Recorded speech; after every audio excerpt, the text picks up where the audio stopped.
চাপের মুখে মহাকাব্যিক এক পার্টনারশিপে উদ্ধারও শুধু করলেন না, নাজমুল হাসান শান্ত ও লিটন দাস দলকে দেখাচ্ছেন জয়ের স্বপ্ন। চট্টগ্রামের সিরিজ নির্ধারণী ম্যাচে তৃতীয় ওয়ানডেতে নিউজিল্যান্ডকে 266 রানের বিশাল রক্ষ ছুড়ে দিয়েছে বাংলাদেশ। আর এর পেছনে সবচেয়ে বেশি অবদান লিটন ও শান্তর, যারা 32 রানে 3 উইকেটে পতনের পর দৃঢ় হাতে মোকাবেলা করেছেন কিউই বোলারদের, গড়েছেন অনবদ্য এক পার্টনারশিপ। সাগরিকা খ্যাত বিশেষ্ট ফ্লাইট নেফটেড মতিউর রহমান স্টেডিয়ামে এজন্য টস জিতে নিউজিল্যান্ড। তবে আগে 2 ম্যাচে আগে ব্যাটিং করলে এবার বাংলাদেশকে ব্যাটিংয়ের আমন্ত্রণ জানায় নিউজিল্যান্ড ক্যাপ্টেন লাথাম।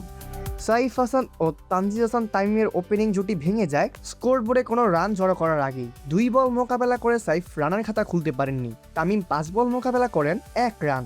দলীয় রান তখন 2 অঙ্কও ছুঁতে পারেনি দুজন ওপেনার, সাজগড়ে ফিরে গিয়েছেন। সৌম্য সরকারের জন্য এদিন ছিল কামব্যাক লেখার গল্প বা মোক্ষম সুযোগ। তবে অভিজ্ঞ ক্রিকেটার 26 বলে 18 রান করে উইল রকের তৃতীয় শিকারে পরিণত হয়ে সাজগড়ে ফিরে যান। মাত্র 32 রানে নেই বাংলাদেশের 3 উইকেট।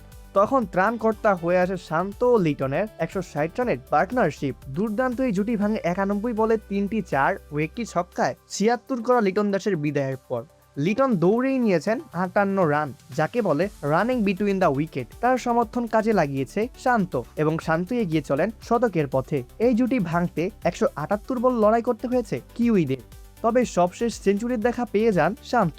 তবে এর পরপরই থামতে হয় শান্তকে। বিদায় নেওয়ার আগে 119 বলে করেন 105 রান, হাঁকান 9টি 4 ও 2টি বিশাল ছক্কা। শান্ত বিদায় নিলেও ততক্ষণে দল চলে গেছে ভালো অবস্থানে। তাওহিদ হৃদয়, মেহেদী হাসান মিরাজরা স্বাচ্ছন্দ্যেই তাই দিয়েছেন ভালো ফিনিশিং। অধিনায়ক মিরাজ 18 বলে করেন 22 রান, হৃদয় করেন 29 বলে 33 রান। নির্ধারিত 50 ওভারের শেষে 8 উইকেট হারিয়ে টাইগারদের সংগ্রহ দাঁড়ায় 265 রান। অপূর্ব দাস, প্লেভাস নিউজ।